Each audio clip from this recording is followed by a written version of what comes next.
Hello दोस्तों, नमस्कार। मेरा नाम है विजय कुमार नागर। स्वागत है आपका एक बार फिर NITS क्लासेस कोटा के अंदर। देखो, जो खबर आ रही है वो जो है आपके OBC संशोधन बिल से रिलेटेड है और ये बिल्कुल करंट के भी ताज़ा न्यूज़ है। यहाँ से जो है बहुत सारे क्वेश्चन आपके बन सकते हैं बच्चों। काफ़ी इंपॉर्टेंट जो फैक्ट है ये। लोकसभा में क्या हो चुका है कि OBC संशोधन बिल जो है लाया गया है और ये जो है 127वां संशोधन बिल है। ठीक है, अभी तक जो है इससे पहले 126 जो है संशोधन बिल लाए जा चुके हैं। OBC वाला जो आरक्षण बिल है ये 127वां बिल है। आपको याद रखना है कि कौन से नंबर का बिल है OBC संशोधन, तो 127वें नंबर का। ठीक है, ये क्या हो चुका है कि आपके जो लोकसभा, देखो क्या होता है कि कोई भी संशोधन जो होता है ना कानून में, तो उसको क्या करना पड़ता है, लोकसभा से और राज्यसभा से पास कराना पड़ता है। उसके बाद जो है उसको राष्ट्रपति के पास ले जाके जो है साइन कराना पड़ता है, तब जाके वो जो है कानून का रूप लेता है। तो 127वां संशोधन बिल OBC आरक्षण बिल जो है वो राज्यसभा में क्या हो चुका है, लोकसभा में पास हो चुका है, राज्यसभा में पास हो चुका है और राष्ट्रपति के हस्ताक्षर के बाद जो है ये क्या बन जाएगा, कानून बन जाएगा बच्चों। ठीक है, ये संविधान संशोधन जो है ये 105वें नंबर का संशोधन है। इससे पहले जो है 104 संशोधन जो है मान्य हो चुके हैं। तो ये जो है 105वें नंबर का संशोधन है जो एक्सेप्ट किया गया है। देखो 127वें नंबर के मतलब इतने संशोधन आ चुके हैं, लेकिन एक्सेप्ट जो है कितने हुए हैं, 105 ही हुए हैं। तो ये वाला जो आपका OBC वाला जो संशोधन है ये 105वें नंबर का एक्सेप्टेबल संशोधन है। ठीक है, याद रखना है। लोकसभा में ये बिल जो है वो 2/3 बहुमत से पास हो चुका है और लोकसभा के 385 वोट जो है इसके फेवर में डले हैं और एक भी वोट जो है इसके विपक्ष में नहीं डला है। तो ये जो है पूर्ण शांति से बच्चों क्या हो चुका है, संशोधन बिल लोकसभा में पास हो चुका है। अब ये राज्यसभा में पास होने वाला है या शायद हो चुका होगा आज, क्योंकि ये जब बात चल रही है मंगलवार की, तो आज जो है गुरुवार शुक्रवार हो चुका है, तो हो चुका होगा। ठीक है, तो अब जो है राष्ट्रपति का हस्ताक्षर ही बाकी होंगे और वहाँ से हस्ताक्षर होने के बाद ये क्या बन जाएगा, कानून बन जाएगा। इसमें क्या किया है, मतलब क्यों लाया गया ये OBC संशोधन। देखो ये संशोधन इसलिए लाया गया है कि क्या होता था कि पहले जो है ना, देखो अब क्या हो चुका है, अब राज्यों को मिल गया है OBC लिस्ट बनाने का अधिकार। पहले क्या होता था कि OBC लिस्ट बनाने का जो काम है ना वो केंद्र करता था। ठीक है, तो अब जो है ये काम किसको मिल चुका है, ये OBC की लिस्ट बनाने का काम जो है अब ये आपको राज्यों को दे दिया गया। भाई आप ही जो है आप डिसाइड करो कि कौन सी जातियां जो है वो OBC में होगी।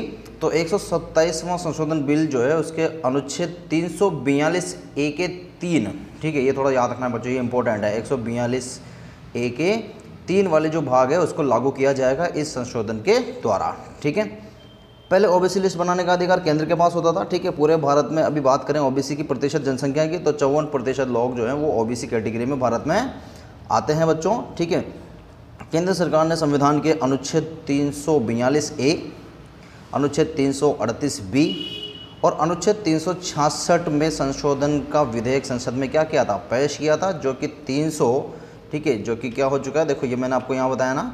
ठीक है, ये पिछली स्लाइड में मैंने आपको बताया, जो कि 385, ठीक है, 385 डेटा याद रखना है, 385 वोटों के द्वारा क्या हो चुका है, लोकसभा में पास हो चुका है और राज्यसभा में भी ये जा चुका है और राज्यसभा में भी जो है ये पास हो गया होगा और आज जो है इस पे हस्ताक्षर करने बाकी होंगे किसके, राष्ट्रपति जी के। तो राष्ट्रपति जी हस्ताक्षर बाद जो है क्या हो जाएगा, कानून बन जाएगा और फिर जो है राज्य सरकारें क्या कर सकती है, डिसाइड कर सकती है कि कौन सी जाति को OBC में रखना है, कौन सी जाति को OBC में नहीं रखना है। ठीक है, देखो और अनुच्छेद कौन कौन से इम्फेक्ट करेंगे, तो ये थोड़ा सा याद रखना, 342A, अनुच्छेद 338B और अनुच्छेद 366 में जो है वो संशोधन हुआ है। तो आपको थोड़ा सा याद रखना है कि OBC जो बिल लाया गया है इसमें कौन कौन से अनुच्छेद जो है वो प्रभावित होंगे। तो अनुच्छेद 342A, 338B और अनुच्छेद 366 में जो है संशोधन किया गया है बच्चों। ठीक है, चलो आगे बढ़ते हैं। ठीक है, 5 मई 2021 की देखो एक सुप्रीम कोर्ट का फैसला था, जो आपके महाराष्ट्र में मराठा जो लोग हैं ना, ठीक है, वो मराठा लोग जो है क्या कर रहे थे,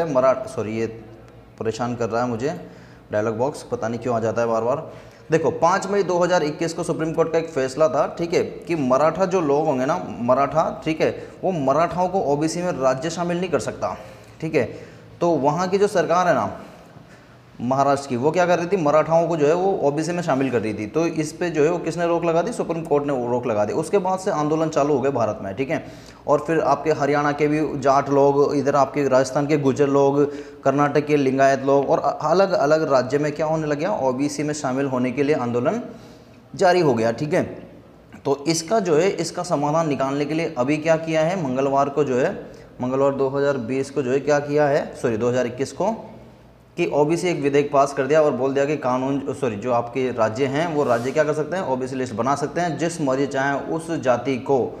मतलब ऐसा नहीं कि एक हाई प्रोफाइल जाति हो, लेकिन थोड़ा सा मतलब कमज़ोर होना चाहिए सामाजिक दृष्टि से, शिक्षा की दृष्टि से, मतलब उसमें जो है ऐसा वर्ग शामिल किया जाएगा जो क्या कर रहा हो, ऐसा वर्ग शामिल किया जाएगा जो थोड़ा सा क्या हो, कमज़ोर हो, उसको जो है राज्य क्या कर सकता है, लिस्ट में शामिल कर सकता है, ओबीसी लिस्ट में। ठीक है, देखो पहले क्या था और अब क्या है, थोड़ा सा मैं बता देता हूँ। देखो पहले ये था कि केंद्र जो है, अब पहले क्या करता था, केंद्र जो लिस्ट बनाता था ओबीसी जातियों की, अब जो है केंद्र नहीं बनाएगा, अब कौन बनाएगा, राज्य बनाएंगे। ठीक है, पहले क्या होता था, पहले केंद्र ये सुनिश्चित करता था कि कौन सी जाति ओबीसी में शामिल करनी है, ठीक है, और उसको शामिल किया जाता था। लेकिन अब ये फैसला जो है ना राज्य सरकारें तय करेगी, ओबीसी की लिस्ट में जो है अब राज्य सरकारें बनाएगी। ठीक है, अब ऐसा होने पर जो है, देखो पहले क्या होता था, थोड़ा सा ऐसा समझो कि पहले आंदोलन चलते थे ना, तो आंदोलन अगर ओबीसी से रिलेटेड कोई आंदोलन होता तो उसमें क्या होता था कि केंद्र सरकार प्रभावित होती थी। ठीक है, लेकिन अब ऐसा होने पे जो है क्या होगा, सीधा सीधा राज्य सरकार ही प्रभावित होगी।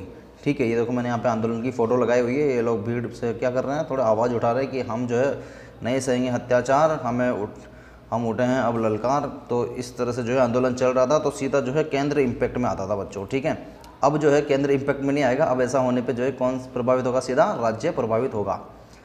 तो पहले केंद्र सुनिश्चित करता था कि कौन ओबीसी में आएगा, अब राज्य सुनिश्चित करेगा कि कौन ओबीसी में आएगा। ठीक है, पहले केंद्र लिस्ट बनाता था, अब राज्य लिस्ट बनाएगा। ठीक है, देखो इस संविधान के संशोधन के बाद जो है ना यूपी का भी थोड़ा सुनाई में आ रहा है कि 39 जातियों को जो है ओबीसी क्या करने वाला है, यूपी जो है ओबीसी लिस्ट में शामिल करने वाला है। वैसे ही पहले भी क्या किया गया, यूपी में 79 जातियों को जो है ओबीसी का दर्जा पहले से ही मिला हुआ है। ठीक है, तो क्योंकि अब जो है अब तो आपको कानून मिल गया कि कानून जो है आपको बोलता है कि कर लो। अब जो राज्य है वो क्या कर सकता है, लिस्ट बना सकता है, लिस्ट बनाने के बाद जो है किसी भी जाति को जो है क्या कर सकता है। तो जो देखो ये जो है संविधान में संशोधन होने के बाद जो यूपी है वो क्या करने वाला है, 39 जातियों को ओबीसी लिस्ट में शामिल करने वाला है। वैसे जो है पहले से भी 79 जातियां जो है वो ओबीसी के दर्जे में वहाँ पे पहले से बढ़ी हुई है। लेकिन अब तो क्या हो चुका है, देखो कानून मिल चुका है, तो कानून आपसे बोलता है कि राज्य क्या कर लेगा, ओबीसी लिस्ट बना सकता है। तो अब जो है यूपी इस कदम में आगे बढ़ रहा है और 39 और जातियों को जो है वो किस में शामिल करने वाला है, ये जो है ओबीसी लिस्ट में शामिल करने वाला है। तो देखो इससे होगा क्या, इससे ये होगा कि भाई जो निचली जातियाँ ना, या फिर ऐसी हो जातियाँ जो जिनको शैक्षणिक दृष्टि से या सामाजिक दृष्टि से क्या नहीं मिल पा रहा, आरक्षण नहीं मिल पा रहा है, तो उनको क्या होगा, आरक्षण मिलेगा तो वो जो है जैसे नौकरियों में या फिर सरकारी पदों में जो है वो पिछड़े हुए जो लोग हैं ना वो क्या कर पाएंगे, फ़ायदा उठा पाएंगे इस चीज़ का। तो हमें जो है, या यूँ बोले कि ओबीसी वालों को जो है क्या मिलने वाला है, एक बेहतरीन फ़ायदा मिलने वाला है। कुछ जातियाँ देखो शुरू से परेशान है, जैसे कि गुर्जर है, राजस्थान की गुर्जर जाति जो है ना वो बार बार मुद्दा उठा रही है कि भाई मुझे क्या करना है, आपको ओबीसी में शामिल करो, ओबीसी में शामिल करो। लेकिन जो है उसको बार बार जो है क्या कर दिया जाता है, नेगलेक्ट कर दिया जाता है। तो इस वजह से जो है वो क्या हो जाता है, थोड़ा सा जो है वहाँ से दिक्कत आ रही है उस जाति को, है ना, दिक्कत आ रही है, नौकरियों में भी दिक्कत आ रही है, वो चुनाव मतलब और भी पदों में जो है उनके बच्चे जा नहीं पा रहे, तो थोड़ी सी दिक्कत है। अब वो प्रॉब्लम खत्म है। ठीक है, अब राज्य डिसाइड कर लेगा कि मुझे इस जाति को जो है ओबीसी में लेना है नहीं लेना, तो वो प्रॉब्लम क्या हो जाएगी बच्चों में, यहाँ से सॉल्व हो जाएगी। भारत में जो है, भारत की बात करो ना, तो भारत में अभी ओबीसी के अंदर जो है 2700 जातियों में से 1000 जातियों को जो है ओबीसी में शामिल किया गया है। तो 27,000 है, मैंने गलत 2700, ये 2700 जातियों में से जो है 1000 जातियों को क्या किया गया, ओबीसी में शामिल किया गया है। तो अभी जो है देखो, आप देखो 1700 जातियाँ जो है अभी भी किस में शामिल नहीं है, ओबीसी में शामिल नहीं है। तो इस कदम को जो है अब अग्रसर किया जाएगा। अब राज्य जो है अब देखो एक्टिव हो जाएंगे और राज्यों में जो है क्या बनना चालू हो जाएगा, जातियों का जो है वो लिस्ट बनना चालू हो जाएगा कि किस जाति को ओबीसी में लिया जाएगा।